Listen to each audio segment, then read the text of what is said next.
In the research we've done at Virgin, we have 400 companies under the Virgin brand, 400 in all sorts of industries. So we're always looking at the companies that are the 10Xers, those that have 10 times the financial returns of their industry cohort. We want to look at those that really outperform. What is it they're doing to transform their organizations? How are they keeping up with customers? How are they developing that connection? So in the airline business, what the heck do you do? Herb Kelleher, who's created a company that's been a 10Xer, not only exceeded its cohort, been one of the best performing stocks over a 25-year period. What is it they could possibly do? They're price sensitive, they have horrible competitive issues, they've got regulatory issues, they've got terrorism that they have to deal with. They end up having to invest capital intensive, technology intensive, labor intensive, same aircraft as everyone else, same places that they land. What's the difference? Tell me.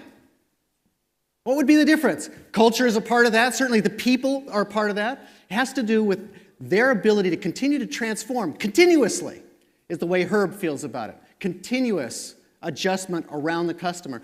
If you ever have the pleasure of coming to the US and getting the cattle car ride of Discount Airlines, the Southwest experience is a unique one. They've been able to recruit people right down to the individual flight attendant who get this customer centricity that we're talking about. If you go on a flight, I was taking a flight, they're very friendly, they're very culturally sensitive to the individuals who are on the flight. They're just a little bit insane. They're able to kind of riff on the safety talk. We were rolling out on the runway, and the flight attendant started yelling at us because nobody was listening to the flight safety talk. He was talking about fastening his belts and so forth. People are reading and doing all the stuff we normally do. He says, guys, if this plane starts to fall out of the sky, would you wish you read the documentation? Everybody kind of drops their devices. So, okay, now listen up. Here's what's going to happen. If there's a change in cabin pressure or a major crisis, they're going to be little yellow, little nodules, these little masks that drop out of the ceiling. Now, folks, this is a transformation opportunity. You have to step up in a crisis here. Grab the mask, put it on yourself first, and then put it on your child. And if you have more than one child, you might want to stop to consider which one really has the most potential. Now, I hope we don't have to make choices exactly that way. But that's exactly how I was informed when I had the pleasure in my life of working for really 3 disruptive guys. When I talked to Richard, my boss, about talking about enterprise transformation, he says, we're not allowed to say transformation here. Because transformation can mean a little bit, it can mean a lot, it could be warm and fuzzy. What the heck is transformation? And what they do, they're disruptive guys. They like to disrupt in favor of the customer. Where's the customer going? How can we partner with each other? How can we reinvent businesses? Richard and Steve Jobs. I'll talk a little bit about getting to know Steve when I was in high school in Silicon Valley, where I grew up, went to Stanford, and he and I reconnected when he was working on the iPod. I'll talk a little bit about that in a moment. The fellow here you wouldn't necessarily know, North America, reinvented retail stock brokerage services, did an enterprise transformation, changed the way, and removed a commission structure, actually, in the stock brokerage business that's allowed him to gain market share during every stock market crash.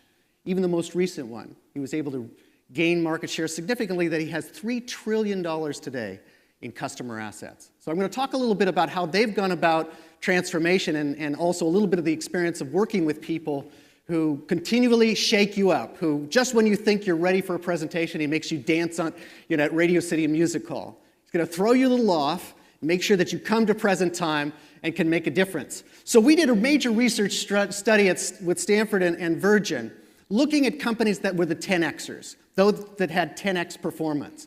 And we found that all of them were specialists in engagement optimization. In other words, really finding a way to engage customers on a daily basis, even if their services weren't daily. How could we have a continuous dialogue? And we found that there were really 4 attributes of the leaders of those organizations. Because as Ursula was saying, if we're going to be agile, this isn't about just having one great idea. It's about being able to connect with a customer and be agile with that customer, to be able to be partnered with that customer. So we did a project. We looked at successful companies that had market returns for at least 20 years. Some were 150 years old. Some, at a minimum benchmark, we looked at 2 decades of results. We looked at 27,000 companies that were successful globally, 110 nations. So this would be the cohorts that we'd want to start to shop at as private equity and venture investors as we look at companies or industries where we could disrupt and reinvent a customer service. And then we found 350 companies that were 10x performers. So what did those leaders of those organizations do? What were the qualities of the leadership in terms of their ability to take these organizations through these transformations? And one of the interesting things about this is, once we saw this 350, it was highly correlated with the most admired list of companies. I guess I shouldn't be too surprised. It overlaps very much with Fortune's most admired list of companies best to work for. The scariest thing about the list was, guess how many companies, once having achieved most admired status in a business, are able to maintain that momentum?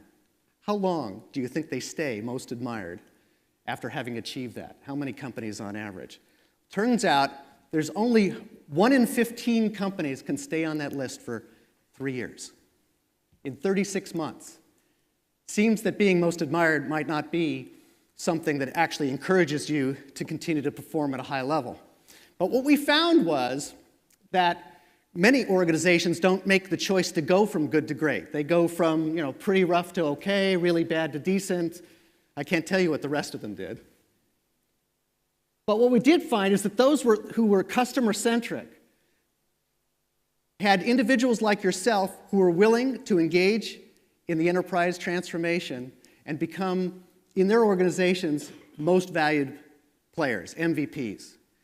So here's one of the messages I want you to take away. If there's any question from your senior management, from your colleagues in senior management, if there's any question from the CEO or any member of the board, have them call me. Because if you're engaged in leading this process, you're at the epicenter of having impact on brand, quality of service, sales, loyalty. You deserve to be paid more. Will you have them send me an email, please? You deserve more recognition. You need to be valued in a way that's different.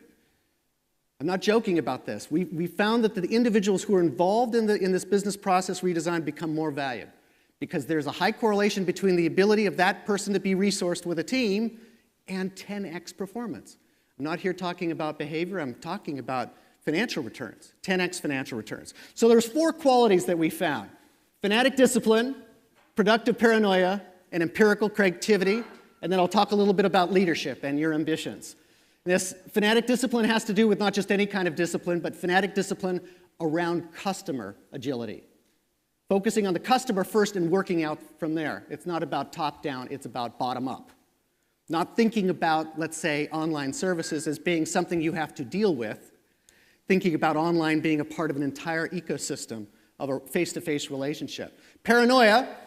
Now, I'm not suggesting that you sit in the closet, but I'm talking about being sufficiently paranoid that you come to meetings like this one and that you look over your shoulder and start to take action before it's too late. Creativity, not trying everything, but being data-driven, looking at the analysis, working with Gartner and others and Xerox, and thinking about how we can analyze the data sufficiently that we can be creative in an incremental, not bet the company type way. And then we'll talk about ambition. So when I think about what we did in Good to Great, when I worked with Jim Collins, I was part of the slave labor as a graduate student there at Stanford, and we wrote the sequels to this. You might recall that the book Built to Last, if you look at the companies in Built to Last that he wrote, that we did initial research on, they didn't last. Don't you love that about business books? So I wrote a sequel to that book with him called Success Built to Last. Ended up being a great field study. Why didn't it work? And I'm going to get at the core of that has to do with being paranoid in a very good way. And let's talk about a very paranoid guy, one of my bosses. I worked with Steve until he died. I was working with Charles Schwab up until the year 2000. I'd met Steve in high school. And I was a freshman and he was a senior. He was already wearing his black trademark outfit. I don't think he showered for his entire senior year of high school. He was well-liked. He would play a lot of practical jokes on people. Really wasn't the most technical guy. It's interesting watching Steve at that time, but not really connecting with him because he scared the hell out of me. He could be such a tyrannical boss. And of course, he transformed an industry. And what people forget about the success of Steve now, that has everything to do with enterprise transformation, is that he was humiliated in the 90s, right? Just look on the YouTube up, you know, Jay Leno, Johnny Carson, and any talk show, he was a cocktail hour joke. He built this little company, you know, made things pretty, made laptops pretty. What the hell was that useful for? All the competitors in the computer business just undercut his prices, and he was crushed. He was destroyed, humiliated, fired from his company. You look at the history of him, and now he's been able to make a comeback, but it's been a very interesting transformation. It's not been the way he built his company. And so I got to meet him at an interesting time. He was starting to rebuild his business. He'd come back to the firm. He fired a lot of the staff, fired his board of directors, started over. What did he do when he started over? It's very interesting because it has everything to do with their record profits today and their enterprise transformation. So I was very lucky at the time. I was running something called Schwab.com. At the time, it was right there with Amazon as one of the larger e-commerce sites, financial services company. We had 10 million investors, a $500 billion very quickly in customer assets. I got invited to be non-executive chairman of a little company called Rioport. Anyone here ever heard of Rioport? Thank you. There's one of our customers. Maybe the only customer we had long term. So they did something fun. They actually pioneered the MP3 technology. So here I'm on the board of this, and I gave a speech at Stanford. I came from poverty. I don't belong here. I very luckily got into Stanford and got through the programs and grew up in an ecosystem of Silicon Valley, but I always have to pinch myself when I have opportunities to work in a larger role and have impact, but I always have the humility of knowing that I came from very difficult circumstances. And it was interesting because that was one time where I was just overflowing with hubris. And I'm up there talking about how we're selling 250,000 of these MP3 players, the Rioport, and people are stealing content. And Steve has this ridiculous idea that people actually might buy content on the internet. They actually buy songs.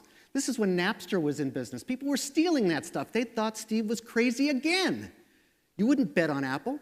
The market value of the venture rounds that we had at Rioport were higher than the market cap of Apple in the year 2000. So Steve comes running up at the end of my speech and he says, Mark, I'm going to give you 2 pieces of advice because you were one of the kids who actually supported all my practical jokes at Homestead High School. He says, I'm going to give you some advice. I said, Steve, wow, you've got a great new idea. He says, yeah, here's my 2 pieces of advice, Mark. You are so full of yourself that this device you guys have created is a geeky piece of crap. You've sold it to every engineer who could possibly buy it at this point. It's over for you guys. I'm going to crush you in about 18 months. You want to come work for me? And I thought, the arrogant son of a... I just wanted to hit the guy in the face. I'd mortgaged my house, a typical kind of Silicon Valley over-exuberant behavior. I was going to put it all in Rioport, next round. And all of a sudden I got this feeling. I don't know if you've ever had this feeling, but when somebody gave you direct and very severe, brutal criticism, what's the worst thing that can happen to you? They might be right. He was dead right. I just had this nauseating feeling. I called my mortgage broker and said, don't send that check. Ended up going with Steve. It ended up being very interesting next 24 months because his vision was to transform Apple in a very different way. It wasn't going to be about products. It wasn't going to be about services. And I was thinking, wow, but you have such a beautiful product. He says, no, we're going to go about this very differently. And here was kind of the epiphany. He'd realized that the kind of #1 complaint that he'd gotten from customers in consumer electronics, and the #1 complaint, frankly, that he had from his employees, was something that was at the root of having a game-changing answer to enterprise transformation. And he realized that it limited the possibilities of his organization. It hurt his productivity, his sales, his morale, his client loyalty. In fact, it was something so huge that it was, when he did research around it, it was even bigger than the price of his services or products. And it was more important even than in security. We were able to revalidate this data recently when we looked at a survey. I'll give you one other clue from a wonderful quote that you've probably seen from Steve Jobs. What if I couldn't remember your name? I knew you, we worked together, you kind of relied on me, and from moment to moment, I had Alzheimer's. And every time I pinged you, either by phone or online or face-to-face, I asked you to start over. Would you trust me more? Would you do more business with me? Would it encourage you to be more engaged with me? No. This was at the root of the epiphany that Steve had at the turn of the century. This is 15 years ago, as he's coming back from the most brutal humiliation. He realized that the big problem here was that he needed to create more of an ecosystem. That the worry was that in any human relationship, the worst thing you can do is be inconsistent. You know how disturbing it is when somebody's inconsistent. Be introverted, that's great. Don't somehow pretend to be extroverted. If you're extroverted, be extroverted. I need transparency. I need to know who you are. And the metaphor for a human relationship flows online. It's a relationship with the customer that has many modalities. That's why this ends up being such a burning platform. Because the expectation set is, you know me. You care about me. You're going to dig into the issues that I need to change. You're going to partner with me as if you were an investor. If I asked you to write a check as a venture capitalist, signing over your retirement to a customer, would you behave a little differently with that customer? Of course you would. You'd have now interest in their outcomes. You'd be partnered with them in a new way. And this ends up being more the expectation set that Steve was dealing with. When we did the research more recently about this, it seems that more important than price, quality, security, it's not that those things aren't important, they're all important, but integration, having this customer experience, realizing now that the brand is not defined by a product or service, it's defined by an experience. It's defined by engagement. So we've kind of now gone from let's resist the internet or fight it or marginalize it or take legal action. I was watching the BBC on the treadmill last night, and there was actually a dental office here in London that actually sued customers for writing bad reviews on Yelp. I thought that's not going to turn out well. All the press were standing in front of the dental office saying, you're now violated their right to be able to contribute their viewpoint about their services. That poor dentist is toast. He had a lawsuit saying I might be toast, now he just guaranteed it. Right? So it's interesting to see how, when I think about the guys that I've had the opportunity to work with as an operating executive, they were game changers, but it was around redefining what a brand means. That's why Steve finally realized that it wasn't actually about Steve. He'd gotten two pieces of bad news. First he'd been fired from the company, crawls his way back, decides he wants to charge for online delivery of MP3 music and all these countercultural things that were hard to adapt to, and then on top of that, gets the news that he's sick. So now he realizes that, he's got this epic journey against cancer just at the time he's going to create and retransform his company. He's going to have to go about this differently. He realized that this is how the customer feels. I don't know about you, but this is how I feel on Monday morning. A little bit too much to do. If we could solve the problem for the customer and realize that we want to take friction away, we want to make things simpler, we need to be the superhero so that we manage the burden of the customer across the platforms with consistency. And that, to Steve, was the secret to sustainable profitability. That the biggest risk wasn't competitors, it wasn't economic cycles, it wasn't new technologies. It was staying hungry to continue to transform the brand, which is always being defined by the entire experience. Talk to anybody about a good or bad experience with your product or service, and it'll always come down to the experience that they had. We'll talk a little bit about how you can regain it if you've lost trust with a customer, but ultimately he realized it was about integration. And he also realized it was about kind of continuous innovation that doesn't bet the farm or bet the company, but continues to tweak it. People don't realize there were 22 visions and then versions of the iPod before there was the iPad. Constantly, incrementally improving it. So, I think about the device that we created at Rioport. We had twice as many features. And we were heartbroken when the first thing that Steve did is cut it down by 2/3 and create such elegant simplicity with the similar navigation that it ended up being seamless, interacted, plug and play with the rest of an ecosystem, taking the technology out of the way of the customer and continuously challenging himself. If you were at a staff meeting with Steve, he'd always be saying, okay, so how does that improve the overall experience with the customer? It's not a product that we're selling, it's not a service, it's an experience. So here he's got not only a beautiful aesthetic, but he's got an ecosystem.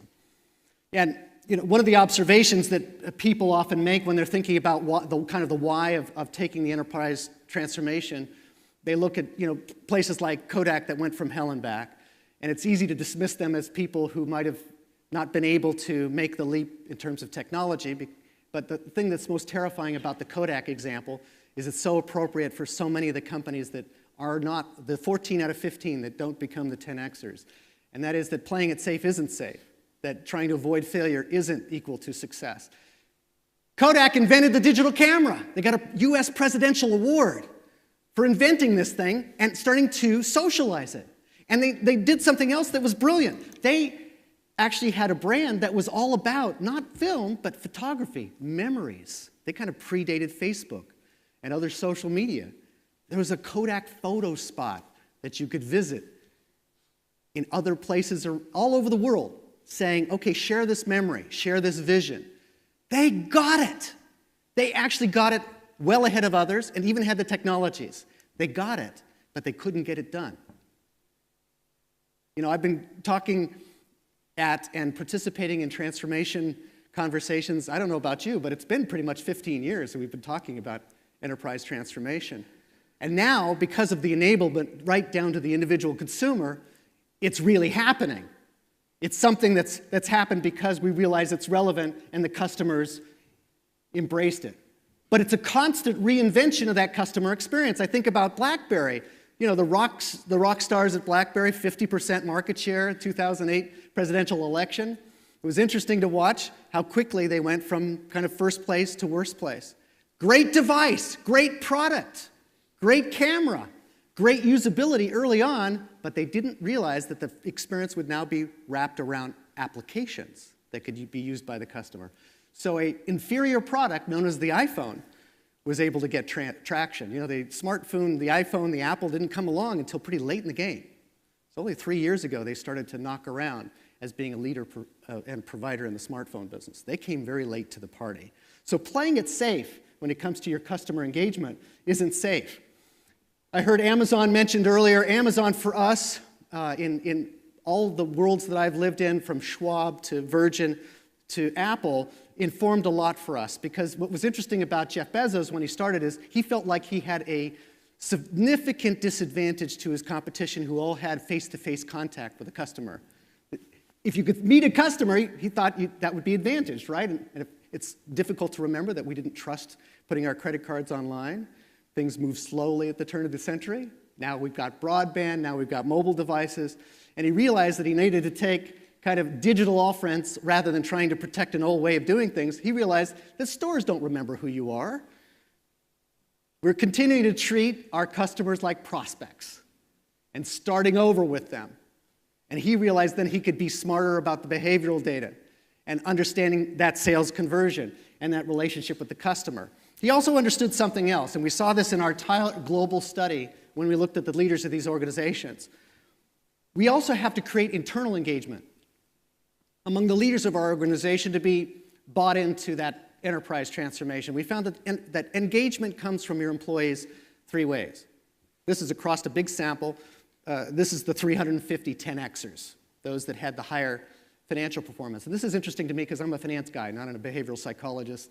And here, this is what seems to be the soft factor in keeping people agile and willing to continue to transform the business around an experience rather than just a product.